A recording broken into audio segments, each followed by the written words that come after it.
To use DigitalOcean Droplet Firewall, start by understanding what it is and its importance. The DigitalOcean Firewall is a network security system that controls incoming and outgoing traffic to your droplet, protecting it from unauthorized access and potential threats. First, log into your DigitalOcean account and navigate to the networking section, where you will find the Firewalls option. Click on Firewalls to view a list of existing firewalls and create a new one if needed. To create a new firewall, click the Create Firewall button and give your firewall a name.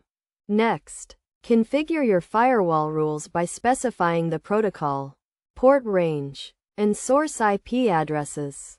For example, to allow incoming HTTP traffic, set the protocol to TCP, the port range to 80, and the source to 0.0.0.0/0, which allows traffic from any IP address.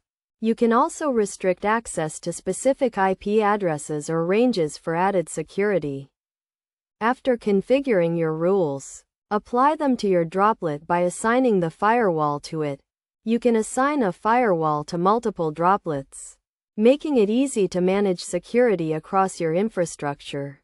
Best practices for using DigitalOcean Droplet Firewall include regularly reviewing and updating your firewall rules to ensure they remain effective and relevant to your current setup. It is also essential to monitor your droplet's security logs to detect and respond to potential threats in a timely manner. In addition, consider using DigitalOcean's built-in features, such as firewall tags, to simplify the management of your firewalls and droplets. By following these steps and best practices, you can effectively use DigitalOcean Droplet Firewall to secure your infrastructure and protect your data.